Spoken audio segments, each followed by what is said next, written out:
and say a global namaste to dear Rita Cojuhari. I hope I've said that right. Yes. Now, she's going to be talking about the women empowerment in the 21st century. And Anastasia actually was born and raised in Italy, moved to London at the age of 16. And in Italy, she studied foreign languages and went to pursue politics and international relations in London. And at the early age of 17, Anastasia actually gained so much experience working for some of the wealthiest families in Kensington and Chelsea. Experiences and knowledge that allowed her to build multiple successful businesses in different sectors, such as real estate, e-commerce, marketing, and fintech. And thanks to her business, she was often involved in working with companies such as St. James Place and L'Oreal. Wow, all the beauty lovers out there. Now, in her free time, Anastasia volunteers and reads nonfiction books. Think and Grow Rich, by the way, that was one of my favorite books as well. Principles by Ray Dalio, Meditations by Marcus, and Reality Transurfing are some of her favorites. Anastasia also meditates every day, as you can tell by her really calm style, and follows values and teachings from different cultures, religions, and leaders. In 2020, Anastasia was involved in supporting a startup AI software company driven by the mission to assist in the fight against domestic and sexual violence. And Anastasia is passionate about tackling the most pressing issues, things like healthcare, women's abuse, education, poverty, and space travel relating to women. And today she'll be discussing her work as a community committee vice chair of Rotary Club of London, and of course the importance of women's empowerment in the 21st century. Wow, what a list of wonderful talents you have. Welcome, Rita. A global namaste to you. Namaste. Thank you. Pleasure to be here, honey. Oh, it's such a wonderful, you have such an interesting and varied background, Anastasia.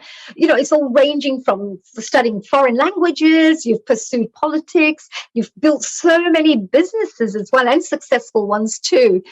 So as a multi-talented woman, what actually inspires you and drives you in life? That's a really good question. I like it. Well, the first thing, or, let's better say the first person to inspire me in, doing what I do is my mother. And of course, some of the nuns that raised me as well. As you know, I grew up, with a single mother, and while growing up, seeing her being very brave and very strong, I think that that was the beginning of everything for me. Pretty much everything I do, whether, related to business, philanthropy, giving back, charity work, or, even the day-to-day life, it's thanks to that. Wow. So this is your beautiful mom there with the pink on, and you must have been a tiny little one there. So since that time, you've been interested in these kinds of areas, have you? Yes, correct. And you got empowered with this particular area. It's interesting, isn't it? Because there's so much connected to women empowerment, isn't there? And you're also actually the vice chair of the Community Services Committee. So what does your role entail, and what do you actually enjoy most about becoming a Rotary member or being a Rotary member? Yeah, so I really love the fact that, members of the club, first of all, they're amazing people, and they bring years and years of experience in different fields. And of course, they add value one another. Now, as a vice chair of the Community Service Committee, we always try to support charitable projects. For example, last December, we partnered up with Karma Bank, and our members gave away, I don't know how many clothes, I don't have the exact number, but there were, a lot of pieces to refugees from Afghanistan. Next month, instead, for example, which is going to be in February, we're going to be supporting a fencing project for people with disability. So as you can see, it really varies, but the main thing is, the charitable part. Wow. So this Karma Bank one that we just spoke about, so it's like collecting clothes, is that right? So you must have so many people. This is a humanitarian work that we do in Rotary, isn't it? So if you can see somebody cold in winter time, the most humanitarian thing to do is to go and find clothes and nice coats and blankets or something to help others. And it's the least we could do, isn't it? So this is wonderful work. And do you do this as a group? How does the Rotary or do the voluntary work? Is it like a group of members come together, or do you create partnerships, or what do you actually do? Yeah, so really depends. Most committees, they decide which projects to support. In this case, we came together, decided to support Karma Bank for, the fact that they're supporting refugees from Afghanistan, and each member of the club gave away, some of their pieces. There were a lot of clothes that helped for this, project. Oh, what a wonderful way. You can also clear your own cupboards too. And some people keep their, clothes for ages and ages, put them in boxes, etc. At least you can put them into good use here, isn't it? So that was really nice. And you're also extremely interested in working on pressing issues that affect women, such as healthcare, abuse, poverty, education. And as a Rotarian, what kind of action are you taking or planning to take, especially to deal with women empowerment issues? Yes. So as you know, I'm pretty much a new Rotarian. But for example, in the community committee, we're going to be looking into different projects. As I just mentioned, the causes that we are supporting are different ones, but we are planning to work on a few ones that are going to inspire women, especially young girls. We would love to inspire more women to join, for example, the club, or to join different career paths, especially the ones who are male dominant. And also business. I mean, why not? Very often, I personally speak with many girls from universities here in London, and they're terrific. They're so talented. They're really amazing people. But oftentimes, I mean, they're just afraid to take action. And I think, we, especially because we are women, Rotarian women, we can inspire them in different ways. Of course, me and my club, we are currently working on that. But the club itself, it was only a gentleman's club once, but then started allowing women. So that, to begin was a great change as well. And for example, the proposed president for this year, is going to be a woman that we are going to, talk about later on. Yes, absolutely. And you mentioned as well that educate, there are various different areas. You talked about abuse and domestic things and all sorts of ways. How do you tend to empower the women? What are the tools and techniques you use to help to bring out the best in these women? Yeah, this is related to the fort. It's like, because I believe that you do a lot of education work as well, don't you? Yes. Yeah, so I believe that there was some kind of thing that I heard you speak about, that education and life, it's something different. What is that quote that you normally share with other women?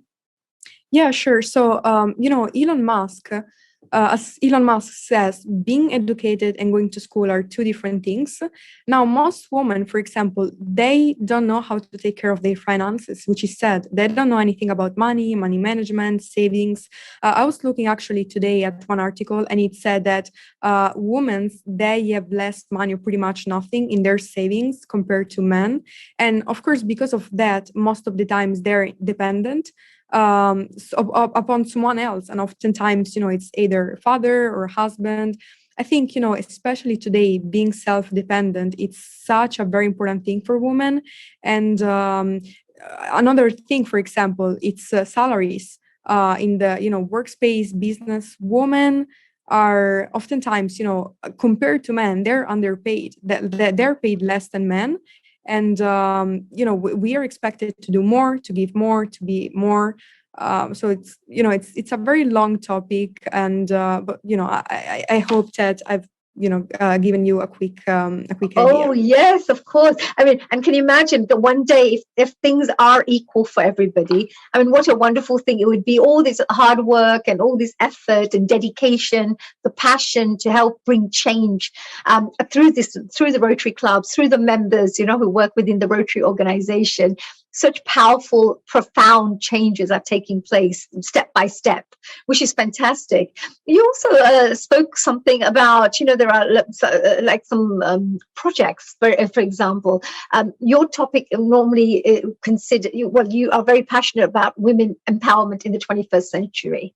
So can you expand perhaps on what areas you think are most important to consider when discussing and educating others about women empowerment? Yes, sure. As I said before, this is something I really care about. And again, I could be here talking for hours, but I don't think we have much time today. So I'm just gonna cover a few things. Women empowerment, it's a very broad argument and covers many, many aspects. But to begin with, if you look at the history, women have been always, they've always been undervalued. We have lived, and I think we are still living today, unfortunately, in a very male dominant society. And again, as I said before, I think one of the main factors that we can do is basically to help them understand not necessarily, the fact that school is important, but education, which, that they're very different from one another's.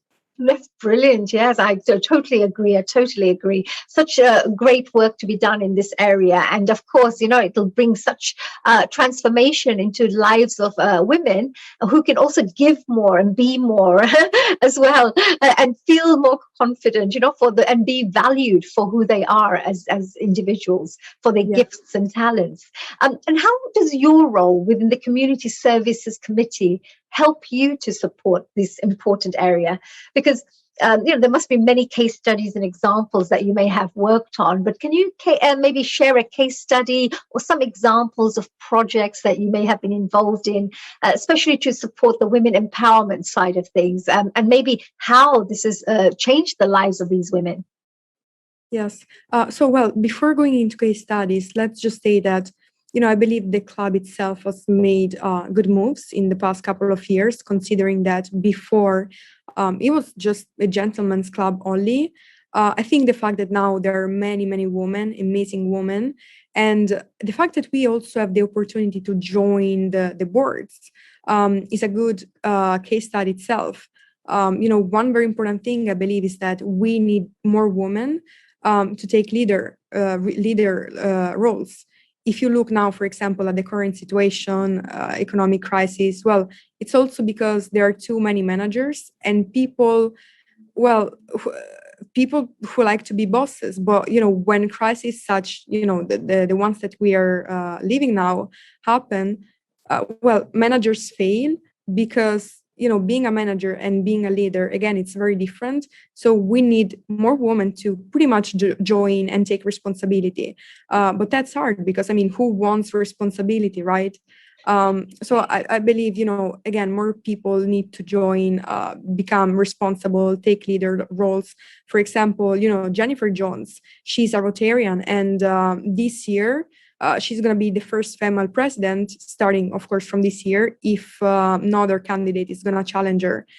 So I believe, this itself is going to change a lot of, lives. Oh yes, yes. Jennifer Jones has been doing amazing work within the Rotary, hasn't she? So, oops. Oh, where are we going here? Oh, there she is.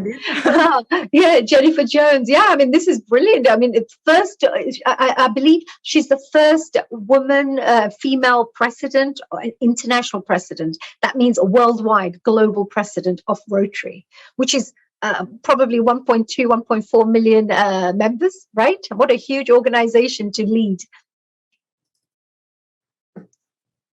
Is that right? Yes, correct. Yes. So, and you had also some case studies maybe you wanted to share with us about what kind of work is being done at the moment, because I believe that there was a really interesting case that you had worked on, and that was about a lady who had been shot in the head. I believe it was in Afghanistan. Is that right? Pakistan. Was it in Pakistan? All right. And it was Malala Yousafzai? Yeah, correct. Malala Yousafzai. So she really believes in, empowering women and she is fighting for women's education. When she was 16, she was shot by the Taliban in Pakistan, and they, just to save her, they moved her here in UK, Birmingham, where she was saved. Wow. So, but you mentioned that she was actually shot. So, do you mean there was a war going on and she got involved in that, or she actually got shot like an assassination? Yes, correct. So she was pretty much going to. And by the way, I don't know. I don't have a book with me, but she wrote a book as well, which is called "I Am Malala."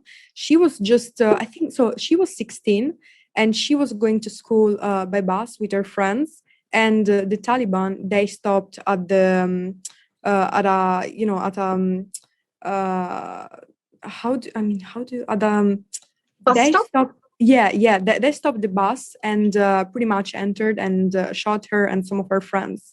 Oh dear, it's so dangerous, So even people can't even speak like in a democratic manner, where they may have a particular viewpoint or an opinion, or they may prefer things in a certain way, but they're not allowed to speak up. Is that right? Yeah, correct. But we are going to basic human rights. So Rotary also works on helping to empower women to understand their human rights, what basic rights they have, and helps to empower them by educating them and supporting them. And ensuring that they can give the best of themselves to the world. She's done really good, actually, hasn't she? She's been speaking around the world afterwards. So Rotary really helped her to transform her life, from where she was to where she is right now. So that was really good. And to finally come to kind of to the end of our discussion here, I know I'd love to speak more about this particular topic. It's so interesting. But, Rotary seems to be a great platform from where you can carry out this kind of impactful work. Why did you join Rotary, and what benefits do you think you have gained by being a Rotary member? Yeah, of course. So giving back to the community is very important. That said, I think people should join because it's great to join because you can create meaningful connections, relationships, friendships, and there's also a lot of fun. It's not boring. Like I love it. I love being part of the Rotary Club. You think it's fun? So if you said 3 of the best things that you like as a person, what are the top 3 things you enjoy about Rotary? I think all of the 3. Yes, I think connections. Human to human connection. I think that's very important for me. Right. That was the first one, right? That you'd like to have that connection. You mentioned fun as well. Is that right? There's lots of fun. Yes. There is a lot of fun. Yes. Yes, and of course you get chance to perhaps work on such fantastic projects that you are passionate about and you yourself want to do something about. So here you have a platform in the Rotary where you can literally come with your project and say, look, this is what I would like to support. And you have a whole, all the members, the whole community there, like-minded people who help each other. Is that right? Correct. Yes. Yeah, it's fantastic. Well, Anastasia, look, I just want to say thank you so much for joining us here today on Healing Our Earth.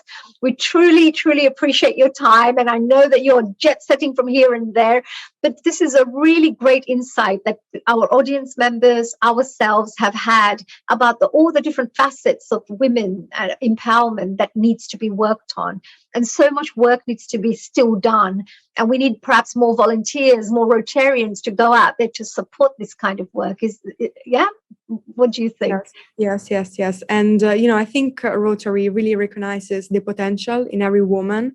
And if you're a woman and you want to give back and do something good, really you must join. Oh, yes. That probably means that we can have this beautiful slide that I love. I was dying to show this right at the end because I thought this is it. Here are all the super women around the world. And of course, our wonderful Rotary ends up recognizing all the best talents and skills that people have hidden within them. Is that right? So well done. This is who I should put your face there, dear Anastasia, because you seem like a little superwoman for us as well, doing great work for the community. Well done. So with that, I just wanted to say well done. Congratulations for all the great work you're doing, and best of luck on all your wonderful endeavors that you're going to be working on in the future, all the charitable causes that you're going to be creating an impact for. So thank you, dear Anastasia, for joining us on Healing Our Earth. Appreciate it. Thank you. Thank you.